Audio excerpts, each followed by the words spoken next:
Once there was a boy who set out to meet God.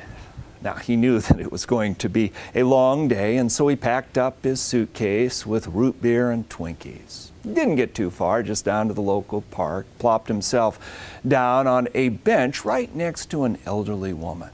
They didn't say a whole lot to each other. They just enjoyed being in each other's company. Well, it wasn't long, and he got hungry, so he reached into his suitcase and grabbed one of the Twinkies when he noticed her eyeing him, and so he offered her one as well, and she smiled so beautifully.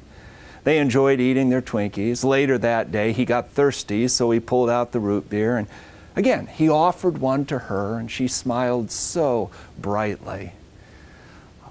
At the end of the day, he knew it was time he best get home, and so he started on his way. Didn't get but a block down the street when abruptly turned around, raced back to the woman, gave her a big hug.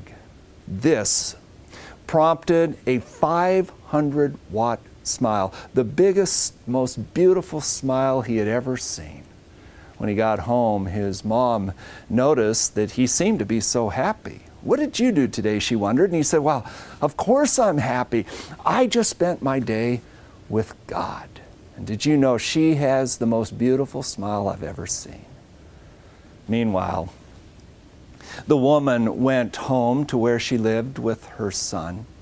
He too noticed that she seemed to be in a very convivial mood, and so he commented, "Well, yes, I'm so happy," she said, "because I spent the day with God. He's a lot younger than I thought he would be, and did you know he loves Twinkies and root beer?" Well, friends, the truth is, you're never more like God than when you are serving people, when you're making an elderly person smile, or when you're volunteering down at the Good Neighbor House, or when you visit someone in the hospital, or slip a note to a hurting friend, or send a flower, pick up the tab for friends that you spot in the other part of the restaurant. When you are engaged in doing small acts of kindness, you do these as unto the Lord.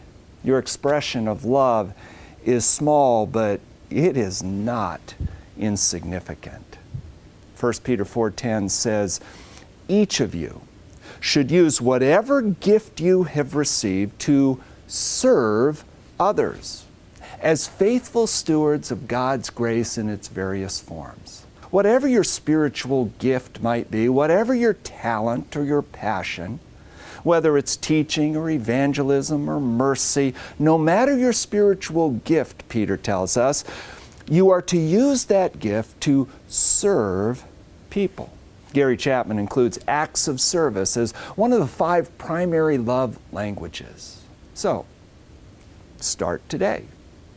Take my service challenge and engage in some act of service and kindness for somebody to whom you want to express love. Now, the ways to do this, of course, are infinite.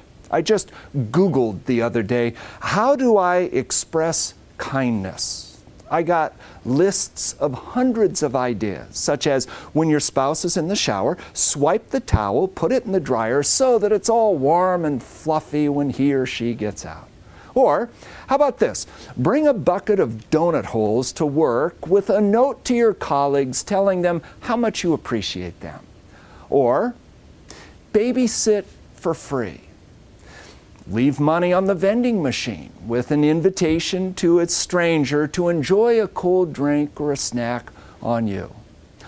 Borrow a friend's car just so you can run it through the car wash and fill it full of gas. Or plant a tree, or text a friend who's moved away and just let them know that they are missed. Friends, the possibilities are endless. Whatever your spiritual gift might be, use it today to serve others.